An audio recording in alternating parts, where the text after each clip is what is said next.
In the summer of 1943, as the Eastern Front of World War II simmered toward one of the most decisive battles of the conflict, the German Luftwaffe launched a series of strategic air operations aimed at disrupting the Soviet Union's war machine.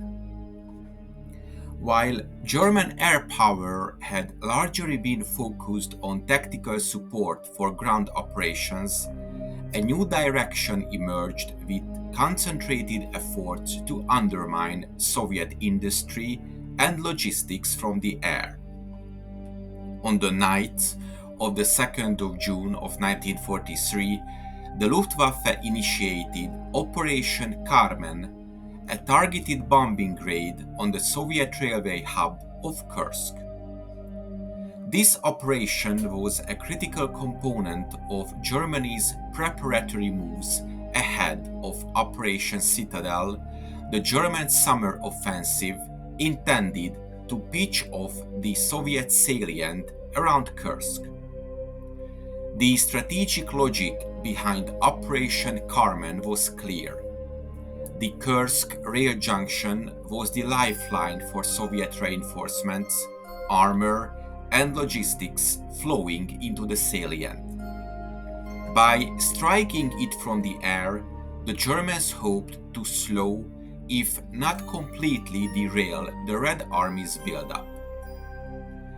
The first attack wave, consisting of 100 bombers and 30 escort fighters, reached the target area at 4 a.m. and was successfully intercepted by Soviet fighter aircraft. Two further waves, totaling 100 bombers and 55 escort fighters, encountered 86 Soviet fighters. 55 German aircraft managed to break through in small groups. Another wave at 11 a.m. of 100 bombers with escorts was intercepted by 205 Soviet fighter planes. More successful, however, was a nighttime attack with 200 bombers, in which 200 wagons were destroyed and several major fires occurred. Operation Carmen was a significant Soviet victory of strategic importance. The heavy German losses of 40 aircraft led to the halt of large German daytime raids on the Eastern Front. While the operation caused delays and damage, it failed to significantly alter the Soviet timetable or blunt the coming Soviet defenses. Still, Carmen marked one of the few attempts by the Luftwaffe to conduct interdiction campaigns rather than tactical ground support.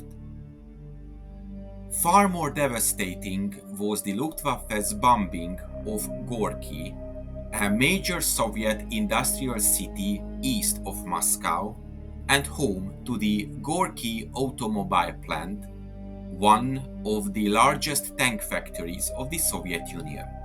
Love diving deeper into military history? This video is supported by my YouTube members who get exclusive videos weekly, not available anywhere else for their kind support. You can join their ranks easily. Just hit the join button now to get the exclusive videos and much more. Thank you for supporting me. I couldn't be doing it without your help. If you want to know more about Germany's Panzer tactics, check out my ebook in the description. On several nights in June of 1943, German bombers executed the most destructive air raids against Soviet industry on the Eastern Front. The plant was a critical component of Soviet armored vehicle production, particularly the T-60 light tank used extensively for reconnaissance and infantry support. The German attacks, which included waves of bombers and incendiary munitions, met minimal resistance due to the inadequate Soviet air defenses in the region. In total, as a result of the operation, the German Luftwaffe carried out 645 sorties in 7 night raids between the 4th and the 22nd of June.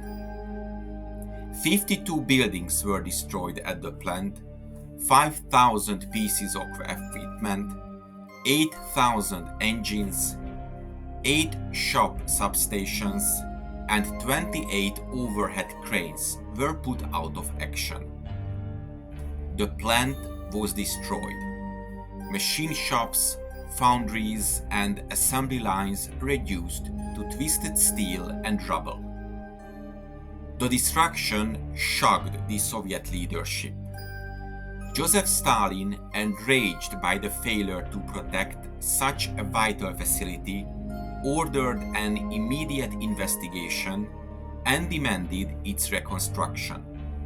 Remarkably, the plant was rebuilt and operational within 4 months, underscoring the Soviet Union's extraordinary industrial resilience under fire. But the Luftwaffe planners wanted even more. Their perhaps most ambitious plan to target Soviet industry was Aktion Russland, or Operation Russia, a strategic air campaign to decimate the Soviet Union's electrical power infrastructure and war production capacity. The plan identified 10 hydroelectric and thermal power plants as primary targets, including major facilities near Moscow, Tula, Stalinogorsk, and Gorki. The most important target would have been the Rybinsk hydroelectric station dam located in the Yaroslav Oblast. The construction of this dam in Rybinsk started as early as 1935. The filling of the reservoir started on April 14th in 1941 and continued until 1947. Some 150,000 people had to be resettled elsewhere. At the time of its construction, it was the largest man-made body of water on Earth. Operation Russia envisioned the use of the Henschel HS-293 guided glide bombs deployed from the newly introduced Dornier DO-217 bombers. These advanced weapons, among the earliest precision-guided munitions, would have enabled the Luftwaffe to strike reservoirs and dams, such as those at Rybinsk, with unprecedented accuracy, potentially flooding industrial zones or cutting off vital power supplies.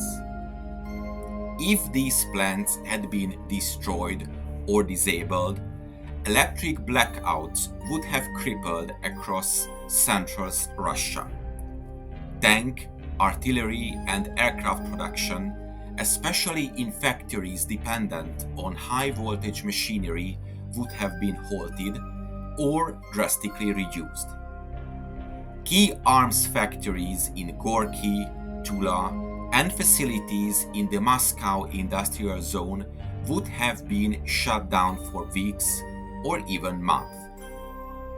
This would have had a direct impact on the availability of tanks, trucks, guns, and munitions in the middle and late 1943, a critical period of the Red Army prepared for and then launched major offensives like Operation Kutuzov and Operation Bagration. However, the plan was never executed. The Soviet advance in late 1943, particularly after the failure of Operation Citadel and the Red Army's counteroffensives, pushed key targets beyond the operational reach of the German Air Force. Instead, the Luftwaffe forces assembled for Operation Russia were redirected toward tactical missions, including attacks on Soviet railway lines and logistical hubs. By early 1945, the story continued.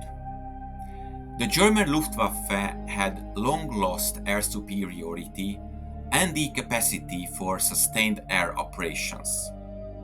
Yet, the High Command, particularly Albert Speer, Minister of Armaments and War Production, and General der Kampfflieger, or Inspector of the Bomber Forces, Werner Bambach, approved a last-ditch effort to hinder the Soviet offensive juggernaut by attacking its industrial heartland. The targets were largely unchanged from the abandoned Aktion Russland plan in 1943. The hydroelectric and thermal power stations in central Russia. The logic remained the same: knocking out these plants, and this could paralyze the Soviet electrical grid, halt tank and munitions production, and stop the Red Army operations for weeks. But this time the method was different. Operation Eisenhammer, or Iron Hammer, planned to use the Mistel. This was one of the Luftwaffe's most radical innovations, a composite aircraft system in which a piloted fighter was mounted atop an unmanned, explosive-laden bomber, typically a Junkers Ju-88, modified into a giant flying bomb. The fighter pilot would guide the Mistel formation to the target, release the bomber at optimal distance and trajectory, and then fly the upper aircraft home. The lower aircraft, essentially a massive shape charged on wings, would plunge into hardened targets with devastating effect. Mistels were originally conceived to destroy heavily fortified structures like battleships and bridges. But Operation Iron Hammer envisioned using them against dam walls, power stations, and transformer farms. By March of 1945, around 100 Mistels had been assembled and staged at airfields in eastern Germany, primarily around Berlin. Crews waited anxiously for a break in weather conditions, which were essential for precise delivery of these unconventional weapons. The targets deep in Soviet territory required maximum range, perfect timing, and minimal aerial opposition, conditions increasingly rare by 1945. But before the Mistel force could take flight, fate and Allied air power intervened. In a US air raid launched in the middle of March 1945, 18 Mistels were destroyed on the ground at one of the key air bases designated for the operation. The loss of nearly one-fifth of the carefully constructed air fleet dealt a catastrophic blow to the plan's viability. With no time, resources, or industrial capacity left to rebuild or repair the fleet, and with the Red Army rapidly closing in on Berlin, the operation was postponed and finally cancelled. Within weeks, Germany would capitulate, and the concept of using Mistels in a strategic role vanished into the ruins of the Third Reich. The German air campaign against the Soviet industry in 1943 was a rare deviation from the tactical doctrine that had defined the Luftwaffe's role on the Eastern Front. Operations like Carmen and the Gorki bombing revealed a growing German awareness of the importance of logistics and production in modern warfare. However, these efforts were limited and often improvised. Aktion Russland, the greatest of these visions, never left the planning rooms, and its failure highlights not only logistical challenges but also the shifting momentum of the war. By late 1943, the Red Army was on the offensive, and the opportunity for strategic bombing deep into Soviet territory had passed. In the end, the Luftwaffe's 1943 campaign stands as a testament to both the potential and limitations of air power in the vast and brutal conflict of the Eastern Front. The skies over Russia bore witness not just to dogfights and dive bombers, but to a desperate struggle to halt an industrial juggernaut that would not be stopped. I hope you enjoyed this episode. If you want to support my channel, check out the PayPal donation link in the description or consider becoming a member. To make sure you don't miss my future work, subscribe to my channel please and press the bell notification button. Thank you for watching and see you in the next video.